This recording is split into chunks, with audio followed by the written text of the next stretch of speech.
Hello everybody. How's everyone doing? 7 o'clock. You guys heard that song by Usher? It's such an old song, but it's like 7 o'clock on the drop. Oh, it's such an old song. Anyways, 7 o'clock today on Tuesday, and wanted to get started with our live Q&A session. Sorry, I'm getting all these like little pop-ups of things popping up. I don't know why they keep popping up. Um, But anyways, just wanted to say hi to everybody. How's everyone doing? And how's your week been so far? How's the weekend been? How's your summer been? And how you guys are handling the heat, the summer. Um, would love to hear some comments. And Tammy says hello. Hi, Tammy. How are you? Thank you for joining. Yeah, how's everyone handling this summer? How's everyone handling the heat? And do you guys have summer travels? We traveled a little bit last week and it's just a nightmare out there with traveling. The airports are a mess, everything is a mess. It's crazy getting out right now. And then, of course, the heat, especially if you're someone with chronic illness, the heat is a little harder to handle. So, yeah, it's just, a lot been going on, I think, for everybody. Um, but anyways, well, it's 7:02, so let's get started with the questions. And, chime in or comment as you join, and I will try to look at them. We have quite a few questions again today, so I want to try to get to as many as I can. Let me open the questions here. I want to try to get as many as I can, and hopefully, okay, all right. So let's get started. You guys know my medical disclaimer, and I like to give this every time, just so you guys know that I am not a physician. I am, just a physical therapist who has been practicing the principles of functional medicine for over 10 to 15 years, but I'm not a physician. This is not medical advice. This is really just educational. And, it's all based on really my experiences with chronic illness and learning about it through the years. And really just more of an educational forum for you guys, something that I said that I would always, help people when I got better. And so this is just my little way of giving back. And Tammy says, my son's graduation was Friday. Actually, heat was better for me. Cool. I don't do well. So happy for summer. Oh, that's good. That's good to hear. I'm glad you're enjoying the summer and the heat. Cold and you don't do well. I think that's what you meant. But anyways, yes, that's my little disclaimer. And we have had an influx of people join the group. So awesome, awesome. Keep it coming. Anybody we can help, anybody that you can invite to this group. I don't know if you can share any of the videos or things like that, but any of that stuff that can help other people, that's awesome. But now that we have more and more people joining, I highly suggest, again, I'm sorry if I sound like a broken record, I highly suggest that you guys scroll all the way to the right of the page where the very first live talks about my entire story, my healing journey, and the second one I talk about it a lot too. So if you guys can watch those, it is really beneficial to kind of learn the journey along the way, and then really kind of listen to my healing journey and how that came about. And then over the months, people have asked so many questions that we've tackled in all these lives. So really hope that all the people who are new are watching the previous lives and taking the time to watch them.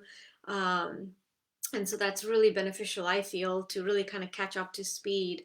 And the other thing that I'm, always very excited about and would like to share for the newbies in the group is the 10-step guide. Again, that one is also pinned to the top of the group on the page.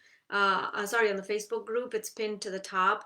And it's just a 10-step guide, simple guide. Everyone was saying just come out with like the steps that you did to heal yourself from adrenal fatigue, chronic fatigue, SIRS, all of the above. Everyone was just asking about kind of finding ways to what are the steps that I did. So I just kind of made a simple 10-step guide. So if you haven't downloaded it, please do. I still, till this day, reach out to this guide. I am not doing the very basic steps anymore, but I'm still using all the principles of that guide, and I'm a lot more advanced at this point, and I don't have to thankfully do all of them, but I still practice a lot of those principles, and I still practice a lot of the theories behind my healing. And of course, a lot of it is a couple notches up and all of that. So take some time to download the 10-step guide if you haven't already done that. I think it's just been really helpful for people. So I'm going to put the link here, and that way you guys can get that 10-step guide if you haven't already. So let's get started. So Sue asks, how do you heal / cleanse the kidneys to achieve safe and open elimination pathways? She also asks, how do she's actually got 3-4 questions. Why don't I just tackle one at a time? So Sue asks, the first question she asks is how to heal or cleanse the kidneys to achieve safe and sound open elimination pathways. So, again, when I make my disclaimer, I'm not a practitioner, but I can definitely tell you what I have experienced and what I did along the way to help with my healing journey as far as the kidney cleanse is concerned. The kidneys, they filter over 200 quarts of blood every single day. They basically just act like a filter. They take out toxins, they take out metabolic waste. They really help with regulating electrolytes and even balancing your hormones. So the kidneys have a very, very important role in detoxification. And of course, if you have compromised detoxification pathways, including the kidneys, then that's really going to be troublesome for you. So I always like to talk about my experiences and what I ended up using.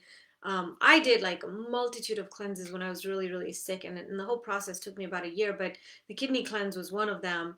And I know I talk about this company all the time. It's the only company that I trust and that I believe and I stand by. And I've mentioned this to you guys before a few times. I am now affiliated with the company just because I was just so impressed with their products and how clean they were and how natural they were. And so I'm going to put it out there because a lot of the questions that Sue asked today and a few other people are really based on these on this company. Let me see. Yeah, I think it just popped up. And so yes, so I did the kidney cleanse by Global Healing. I just put a link down there. If you use that link, you'll end up getting some of my discounts and things. But I used that cleansing system. The owner and the founder, he's now a very dear friend of mine. He's a chiropractor and one of the most brilliant naturopaths out there. His name is Dr. Group, and he was truly very instrumental in my healing journey and helped me tremendously. And I had met him at an event, and that's how we became friends. And little did I know that years later I'd be reaching out to him for my illnesses. And I like his company particularly because the way I even started using his products is because for years I had tried so many products and supplements and nothing was working for me. Nothing. I had so much pain and discomfort, and I was just not tolerating any of these supplements and products well. And so I reached out to him, and he's a naturopath, and I kind of explained to him everything that was going on, and he just took me under his wings and he put this whole program together for me, and I'm so grateful for him. But what I loved was the products of his company. He's had this company for over 20 years. He's done 10 years of research in this company before he even developed anything. And he did 10 years of research to develop the cold process extraction and filtration system. And so every herb they have is grown there. They grow their herbs and their plants and things like that. And then it's cold pressed with a very, very high level technology that is very, very high level and new. And so then there's no alcohol, there's no preservatives, and there's no dyes. Now, I didn't know all this stuff before this. When I first started using the products, all I knew is that I couldn't handle any products or anything out there. And when I started using his products, I was actually tolerating them. I was not having side effects. I was not having adverse reactions. I had worked with like a adrenal fatigue doctor. I had worked with a functional medicine doctor. Like nothing was working for me. Anything they tried, I was reacting to everything. And then I started his products from Global Healing and just had no problems. So that's when I really started looking more into this company and like, well, how are his products made and what's so different about it? And I know everything is clean, organic, no preservatives, no dyes, no alcohol, nothing like that. And so that's when I really started understanding how these supplements and the fillers and chemicals and things that they use can have paradoxical reactions in the body. And so for me, that was definitely a big eye opener. And so then I used their products for over 7 years before I decided to become affiliated with them. Anyways, that's a little background. But anyways, their kidney cleanse system. I don't like to talk about anything or, put my name next to anything if it's not clean, uber clean, organic, and just ultra pure, researched, and, data behind it and all of that. So I give you that little spiel in the beginning just to tell you that how much I believe in this. But anyways, so Sue's question about healing and cleansing the kidneys has to be done very delicately. Of course, the kidneys, they cleanse themselves, that's what they are. But you have to kind of facilitate, especially when someone with chronic illness like myself, I was having a tough time with detoxification and liver congestion and kidney congestion and all this stuff. And so their liver cleanse system is something that really worked well for me.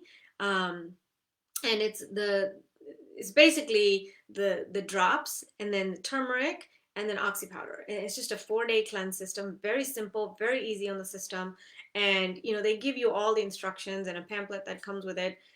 But basically their kidney drops, the cleanse system, it's made out of like organic cranberries and organic juniper and organic like uva ursi, which is really, really good for bacterial and parasites and things like that, and then hydrangea and ginkgo, and it's got a whole bunch of stuff in it.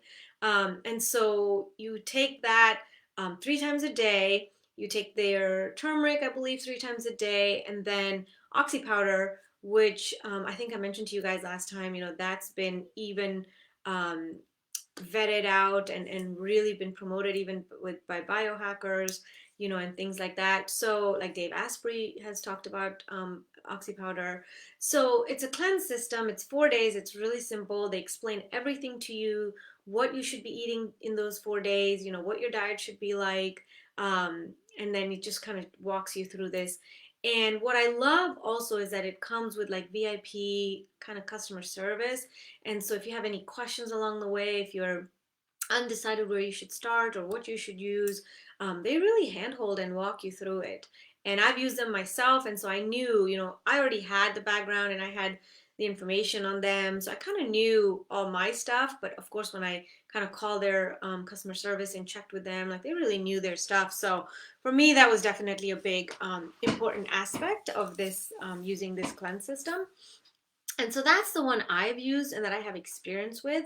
I, again, don't like to talk about stuff that I don't know or haven't used. So, but the one thing I will say is don't take my word for it. Like, do your research. Do your research on, on Google. Read the reviews on Global Healing and real life experiences, customer satisfaction team, to guide you through all of this process. But that's the, kidney cleanse system. And I really like, I've tried a lot of other like kidney and liver cleanse. No, I shouldn't say a lot of other. I've tried a lot of other liver cleanses, but kidney I only tried this one. But the liver cleanses I would just react to because they had so much alcohol in them, or even the homeopathic drops. Some of them, like the system that it came with, the push and stuff system, I couldn't handle it. It was too strong for me. So what I love about this, and this is where my Ayurvedic roots and background comes in, is like I said, it's made of cranberry and juniper and uva ursi and hydrangeas and things like just natural plant components that really are helpful. So it's a 4-day kidney cleanse system. That's, again, that's my experience and what I know to help achieve safe and open your elimination pathways. And so that was her first question. And Sue's second question is how to heal the liver to achieve safe and open elimination pathways. So again, I'm going to talk about my experience, and then I'll talk about my experience with this company and their products. I just put the link on the comments here. If you guys are looking, let me see. I think it looks like it froze a bit, but I just put it in the comment section. So the liver cleanse, I will give you, my spiel. And liver is the same thing, right? Everybody says the same thing about the liver, right? Like it detoxifies itself. It cleanses itself. Like you don't need to do liver cleanses. And I get that. I get that, in conventional medicine, that's the thought process and that's the talk behind it. However, in alternative and functional medicine and even in my Ayurvedic roots, like liver cleanses are things that my grandmother and great grandmother, everybody did them. They did their modified versions, but I remember my grandmother doing lots of liver cleanses and lots of coffee enemas, and she's of Indian origin back in the 19 40s and even beyond. Actually, she's probably born in the 20s, and she used to do this stuff. It's a very Ayurvedic way of life. So I had seen all of it. I just didn't have a lot of data and stuff to back it up. But so the liver cleanse for me, when I never thought I would have to do all this stuff, when I got really, really sick in the beginning, I had gone down the conventional medicine route. And I saw two hepatologists. They didn't feel anything was wrong with me, but yet I was really sick. I saw rheumatologists, two of them, two endocrinologists. They didn't think anything wrong. So they couldn't find anything wrong, yet I was so sick. And so then the one of the hepatologists, the second one, he said, well, why don't we just do an ultrasound and an ultrasound on your liver to see what's going on. And because I had so much right upper quadrant pain and I had so much liver pain, it's the only way I could describe it, liver, gallbladder pain. And I had seen a GI person and they were like, oh yeah, maybe it's a gallbladder, whatever. So the hepatologist said, let's go get some ultrasounds on your liver. So I went and get these ultrasounds, and of course, it doesn't show any liver stones. I don't have any liver stones per se, or gallstones, as they're called. But it did show that I had a lesion on my liver, and according to conventional medicine, that's normal. It's just benign. It's normal. It's there. Now, if you have a lesion or a boil on your face, it's not going to be considered normal. So the fact that this ultrasound was pulling up this lesion on my liver and it was being considered normal, that just didn't sit well with me. But at that time I was still on my journey of trying to figure out what was wrong with me, why I was so sick, and what was going on. And I said, okay, it's normal, it's benign.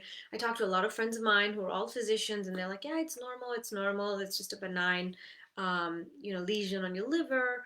And then I did a lot more research, and I read and I studied, and I just, something in me said that this doesn't seem right. Now, then of course I was very sick, and my whole journey began, and I was bedridden for a really long time and stuff like that. And then I came under the care of Dr. Group, the naturopath, and I was under the care of a functional medicine doctor as well prior to that. And so then this whole concept of liver cleanses came about. And so I remember, at that time, Dr. Group kind of talking to me and hand holding me. And he would tell me, like, your liver is the largest organ in the body, and the primary purpose is to filter and remove toxins. So that's why cleansing your liver and living a healthy lifestyle is so crucial. It'll help remove toxic buildup. It gets, and that gets in the way of your overall health.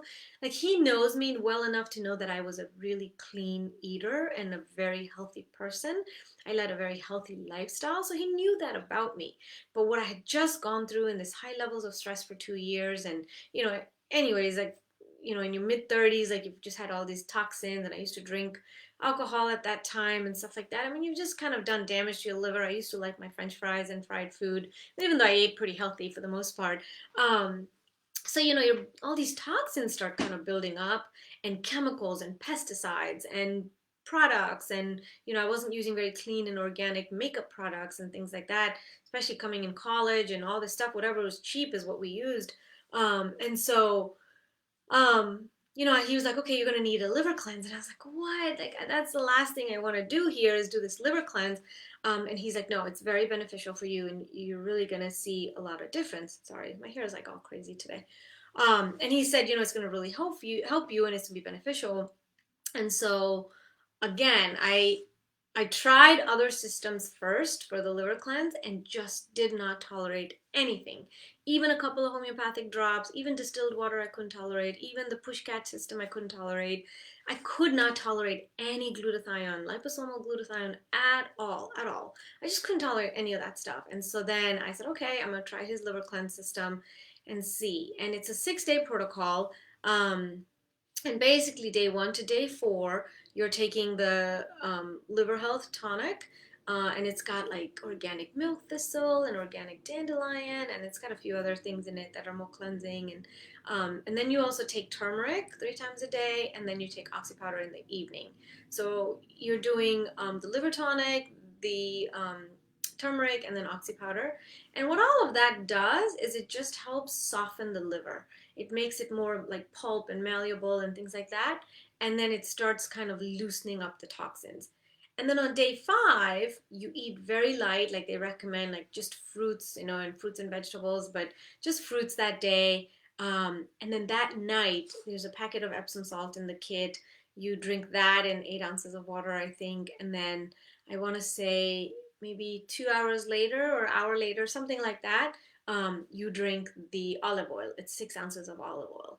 And I'll tell you, by far, that's the hardest part of this whole cleanse for me. All the other cleanses, like the parasite cleanse and the fungal cleanse and the, kidney cleanse, and I tolerated everything. But this drinking this olive oil, I am not going to lie to you guys, is one of the hardest things for me. People I referred to, friends I referred to, my husband, there are a lot of sick patients that I knew that I started referring this stuff to. They would just chug that olive oil and have no problems. My brother-in-law chugged that olive oil, no problems. Massage therapist, she would chug it, no problem. My husband chugs it, no problem. And I just hated that olive oil. Um, it was the hardest part, but you're supposed to drink that olive oil and sleep.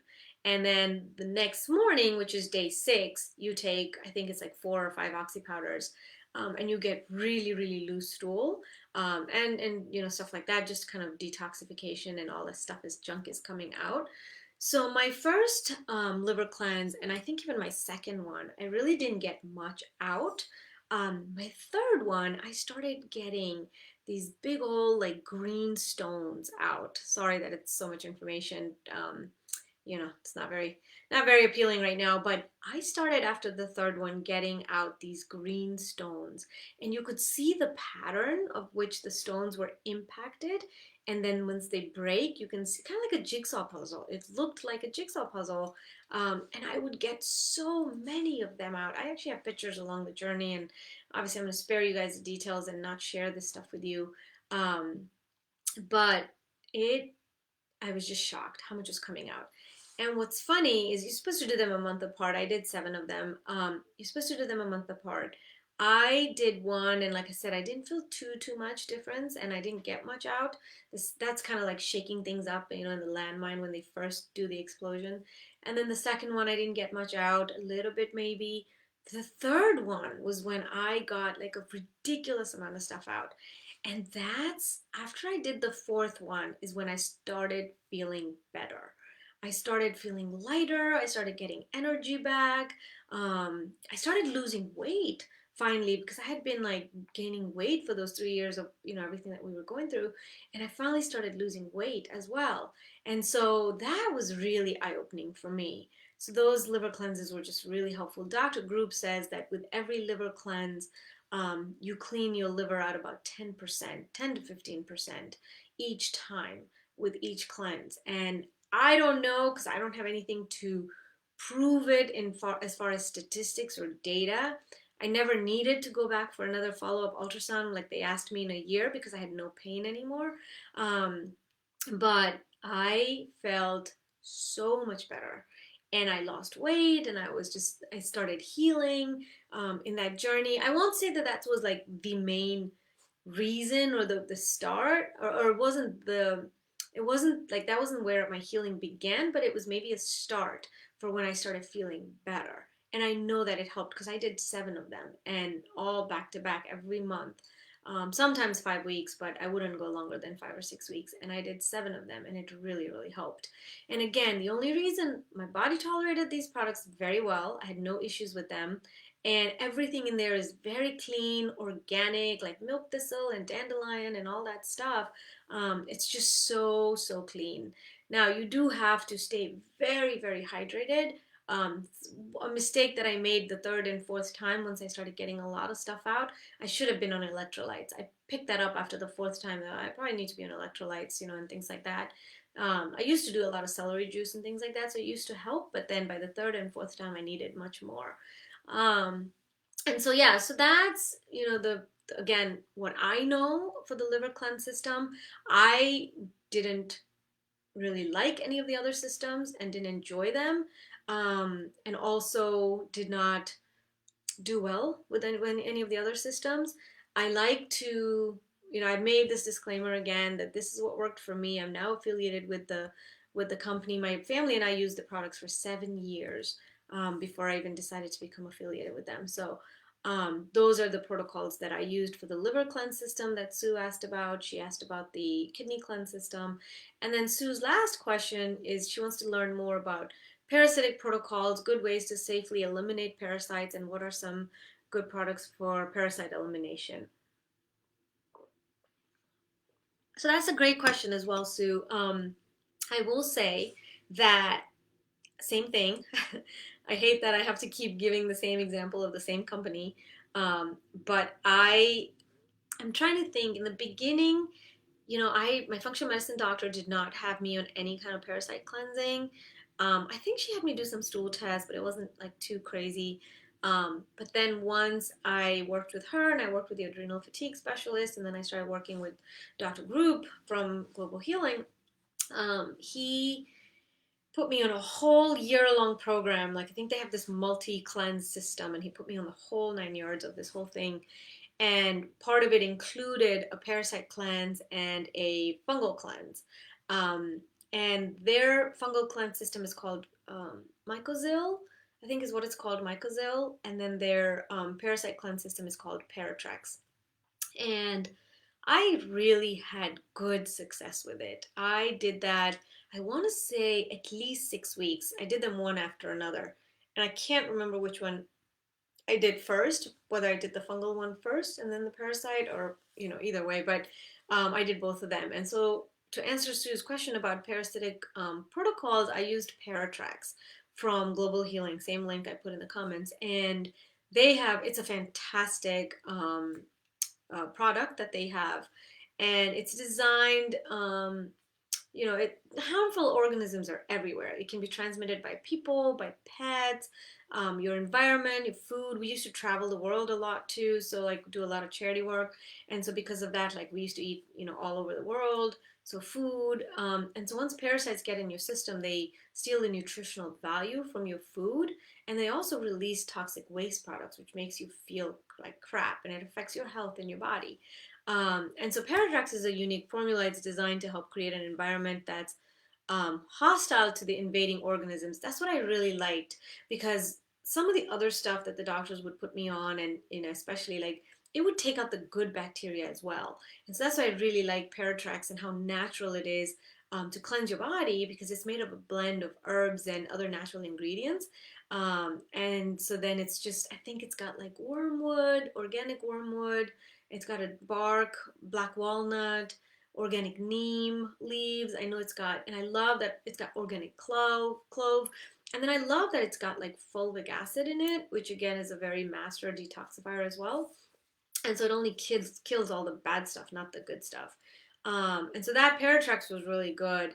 And then they also have a system where you do the Paratrex. I think it's 2 pills twice a day, before breakfast, before lunch. And then I think at night you take the oxy powder. It's been quite a few years now, but that's the one I used, and I really liked it, and it was gentle on my system. I know that some people have combined Paratrex with ivermectin, and they've had a lot of success with that. But for me, the Paratrex and the Mycozil, I did 6 weeks and 6 weeks. It was really helpful. And so, it killed all the bad stuff. It saved all the good stuff. And I really did feel a lot better after doing that whole system.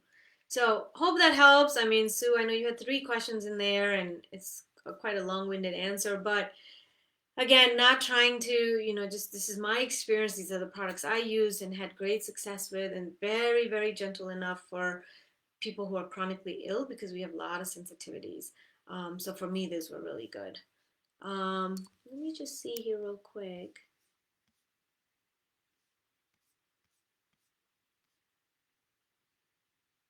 So Tammy asks, how do you know which cleanse to do first? I want to do the liver one for sure. Should you do one cleanse at a time? Tammy, I just worked with the company and they will kind of guide you. I referred my massage therapist to this company and she called and was on the phone with their customer service and whoever their professionals are, and they directed her first to do a colon cleanse. I'm not sure why. When I was working with the company, Dr. Group had me do like the whole multi cleanse system. I don't know if they still sell it, but it was a pretty big multi cleanse system that'll take you about a year, and it's got all the cleanse systems in there. So you'd really have to talk to them because, again, I don't know, the medical conditions and kind of your health situation and things like that. So they will probably be able to help you with all of that. And Tammy also says, I have fatty liver. I eat so clean. I believe my liver issues are from EBV and other viruses and everything else, toxins. It's frozen here.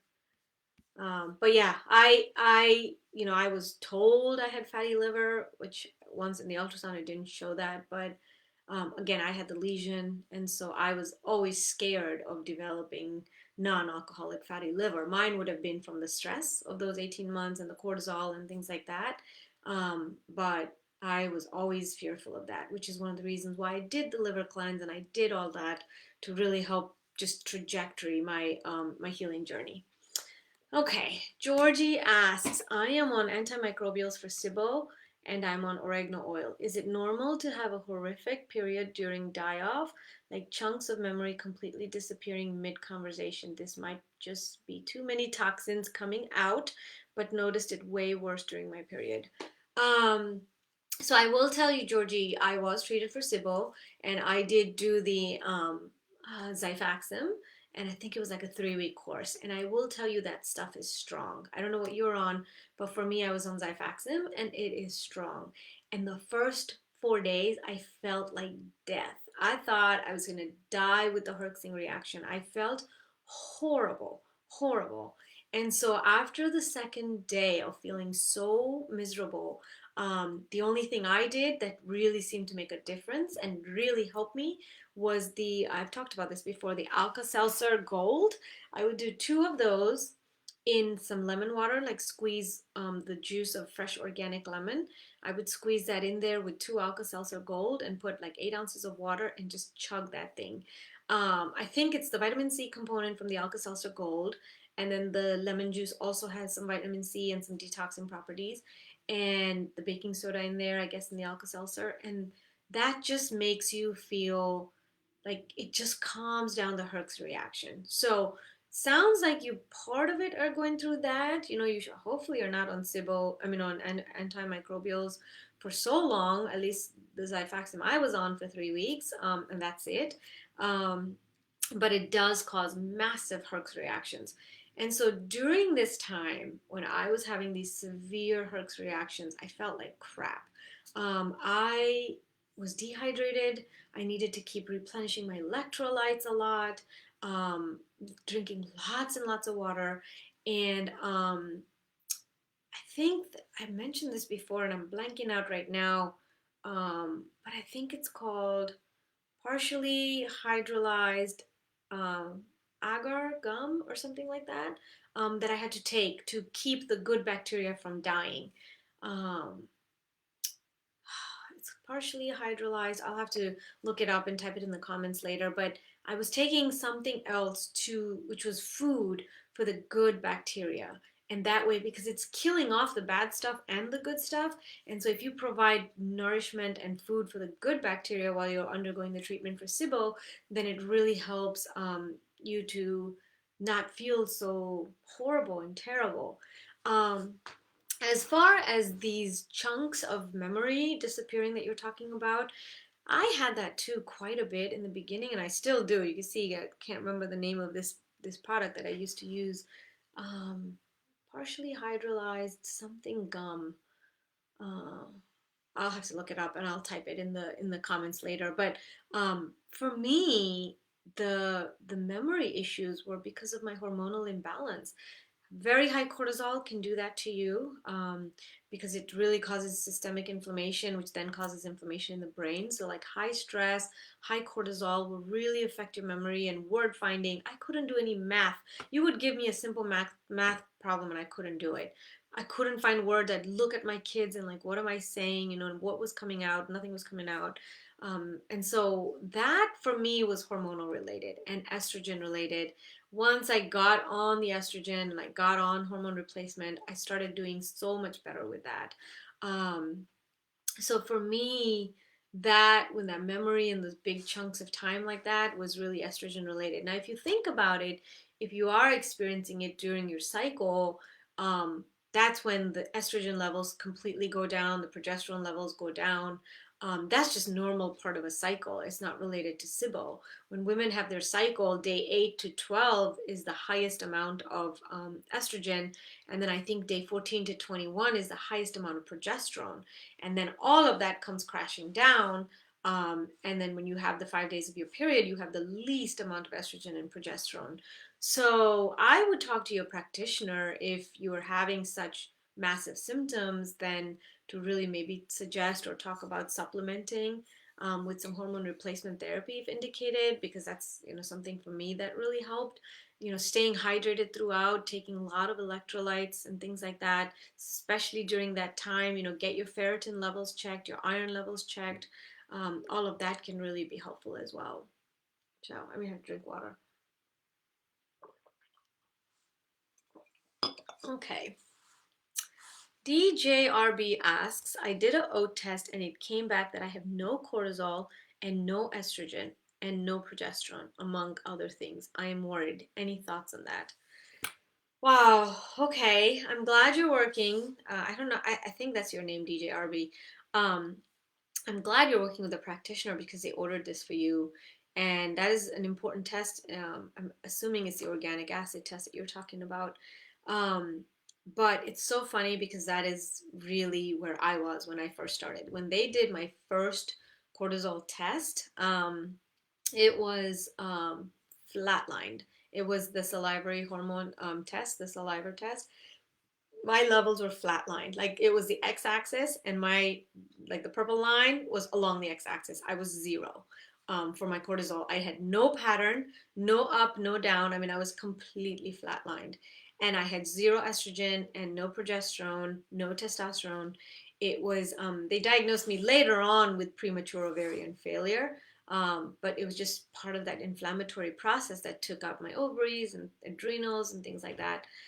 So it's good that you're working with a practitioner, but you really have to talk to your practitioner. And I can tell you this from experience that it can have serious side effects. If you have no cortisol, you are pretty much bedridden, you can hardly get out of bed. If you have no estrogen, it's the number one risk for cardiovascular disease in women. You don't have progesterone and estrogen, it's a big cause of Alzheimer's and also osteoporosis and things like that. So it's a pretty simple fix, and you just have to get on hormone replacement therapy. So it's not like something to be worried about, but it does need to be fixed. Cardiovascular disease is much more prominent in women than men, and they're now finding out that it's because of this lack of estrogen. They're now finding out that more women than men have Alzheimer's because of this issue with lack of estrogen. So it's just you have to supplement if you're at zero, and your practitioner will probably talk to you about this and walk you through this. But I can tell you from experience, like I was a whole another different human being at that time, and just did not couldn't function. I was zero across the board. um, and so now, after many, many years of just treatment and stuff, I think I told you guys my story last week, and I stopped my hormones for about 4 months, and that just didn't go too well. You have to be on at least I have to be on some mild levels, not like crazy high levels that I needed to be on years ago, but definitely some mild levels, and things like that. So yeah, you need to work with your practitioner, and they need to put you on all of those. They need to help treat your adrenals, your estrogen, your progesterone, all of those things. They would have to work with you to help you treat. And let me just look here real quick. Um, okay, Tammy asks, heart palpitations and extreme hunger. Very strange when I get heart palpitations. I get the most uncomfortable hunger. Could parasites cause this? And also, what is your take on parasites? I absolutely 100% had parasites when I was my sickest. Yeah, I mean, Tammy, I think as I said earlier, everyone has parasites, and you can get parasites from dogs, from food, from water, from the environment. You can get parasites from so many sources, right? It's what kind of parasites and how sick it's making you, and what's the byproducts and things like that that really matter. I'm not a medical doctor, so I can't diagnose that if your heart palpitations or your, hunger or any of that is coming from parasites or from um, uncomfortable hunger, things like that. I couldn't tell you that, but I will tell you that, yeah, if you Google it, or if you even were to look up, what parasites cause, they cause diarrhea, nausea, vomiting, all of that stuff. They could cause hunger, they cause irritation to your stomach, bloating, that kind of stuff. The range is vast. And if parasites affect your kind of the muscles of your cardiac area of your heart, then yes, they can cause arrhythmias and palpitations and things like that. But for me, at least for me, this was my experience, that when I had all of that, I had significant heart palpitations and extreme hunger and like waking up in the middle of the night with very high jolt of cortisol in me, was because my blood sugar was dropping. And I had put a link the other day, a post saying, give me a hands up or a sign if you wanted me to talk about this. Because I really think that it's a very, very important topic, which is blood sugar regulation, especially if you're a chronically ill person. You really need to maintain your blood sugar levels, because they play a huge part in how you feel, in your cortisol production, and your healing journey. Extremely important to maintain very regular, blood sugar levels at best as you can, kind of keep it level throughout the day. So let me see if I can show you guys this, because I don't know if I can share my screen right now. Let me see if I can show you this. So I don't know if you guys can see this, but I'm going to show it. It's got a little glare there. Okay. So this, I told you guys I wear a continuous glucose monitor. And if you see down there next to that little green dot, you can see that I dip in the red. Oops. You can see that I dip in the red there. I don't know if you can see it too well. There you go. You can see a little bit of it. I dip in the red. And that was 2 nights ago, and it was at 1:30 a.m. I woke up at 1:30 a.m. like with a fright. I felt like electricity throughout my body, and I had major palpitations, and it woke me up. And I could tell like I'd had this rush of cortisol in my body. Um, and so then my immediate instinct, I wear a continuous glucose monitor for biohacking reasons, not, I haven't been a diabetic, thankfully. My blood glucose levels are excellent, as you could tell, for the most part, and things like that. And my fasting insulin is always, 6.5 and under, so it's pretty good. But I wear it for biohacking reasons for this reason. I woke up at 1:30 just jostled, like startled, and I had palpitations, and I felt like electricity going through me, and something woke me up, and there was no sound or anything like that. And so my first instinct is, I wear a continuous glucose monitor, so I just checked my sugar, and sure enough, I had dipped in the 60s. That's why you see that red dip like that. I had dipped in the 60s, and why I had dipped, I don't know. I usually eat my dinner by 6 o'clock. I think by 6:30 I'm done with my dinner. I think that 2 nights ago I had something going on, and I kind of rushed through dinner, and I didn't eat a lot, and I probably didn't do a good job of getting all my proteins and my fats in, and my complex carbs and stuff like that. And then I don't snack at night. I don't snack before sleeping. I don't need to anymore. I used to when I was very sick. At 8 o'clock, I would have either a protein shake or something with protein and fat, nuts and chia seeds and flax seeds. I always used to have something before going to bed because I needed that to maintain my blood sugar levels. So I don't have to do it anymore, but that kind of surprised me because that doesn't usually happen, or it hasn't been happening in a long time. So my point of telling you all this is because I didn't eat a proper balanced meal at dinner, and then quickly rushed through dinner. I can't remember what it was, but I didn't eat enough of it, and I didn't do my good job of my proteins and my fats and things like that. And then I get woken up. So why does that happen? So I didn't eat enough proteins and fats to keep my blood sugar level steady. So at some point in the night, the blood sugar level just drops, which is that little red dip that you guys saw.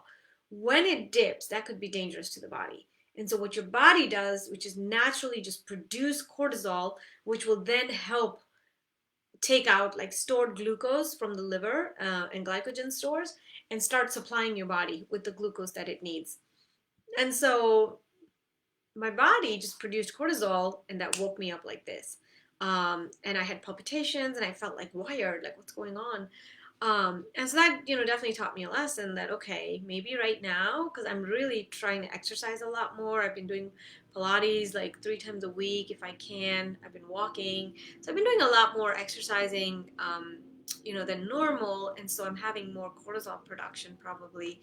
And so then that taught me a lesson. So last night I ended up taking right before bed. I make these energy balls. I think I've talked about them before, but they have protein powder in them, all kinds of nuts, almonds, walnuts, pistachios, all of that, cashew nuts.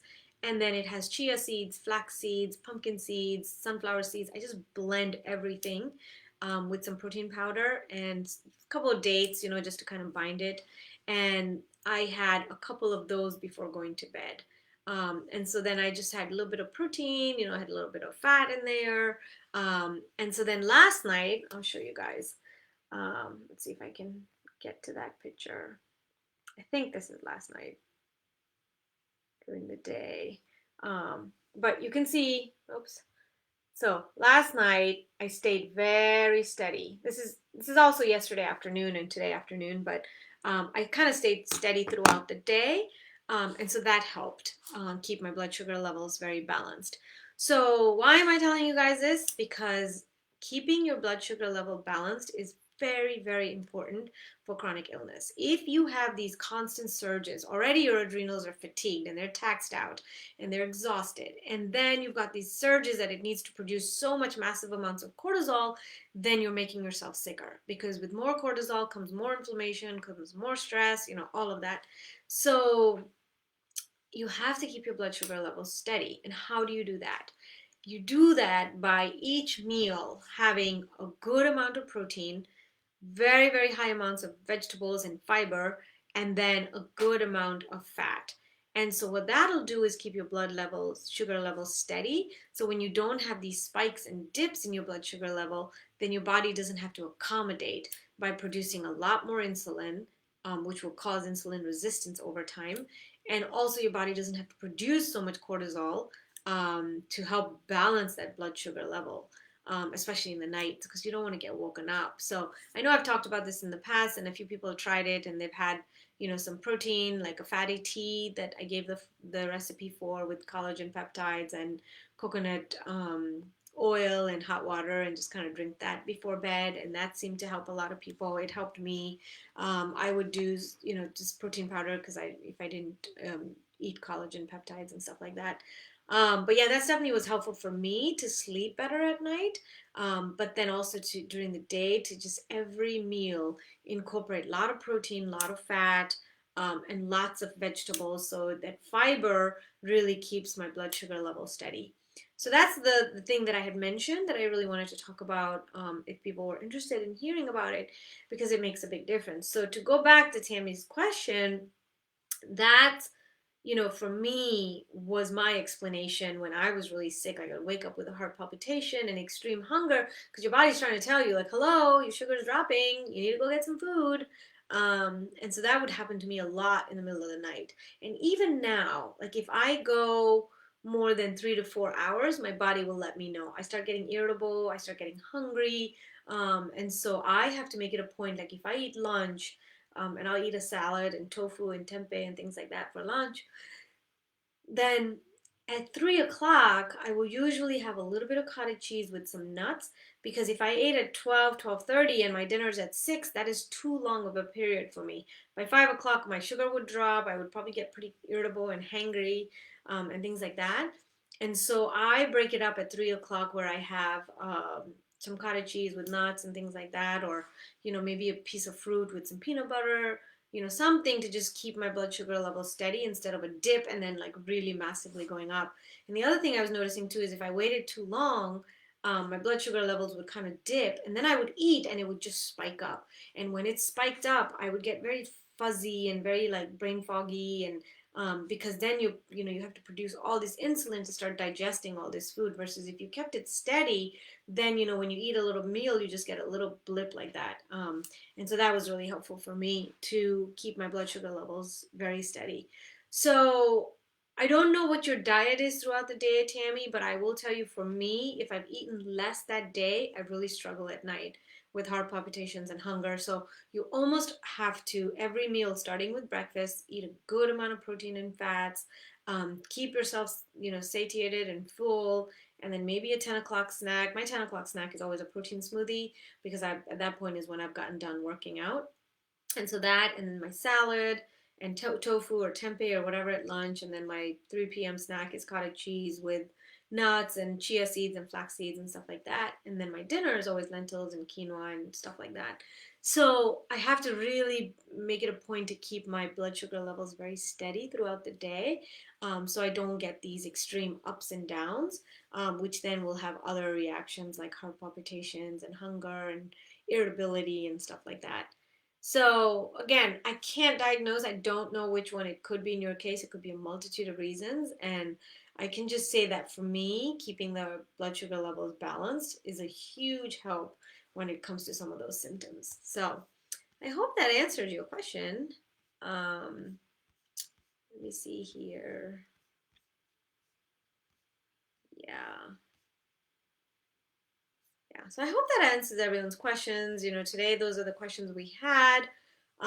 Keep the questions coming. If there's any topic you guys want me to talk about next time, even if it's just not a question, but it's just something you want me to address, kind of like this blood sugar level thing, we can address some of those things. Again, this is an educational forum. Happy to teach you guys whatever you may want to learn about this stuff. So that's all the questions we had for today. I hope you guys have a wonderful, wonderful week, and I will post the image again this week, later this week, for the next set of questions next week. And happy to answer any questions, do any kind of topics you want to discuss like this. Just let me know. If not, have a great week, and I will chat with you guys on the group. Take care.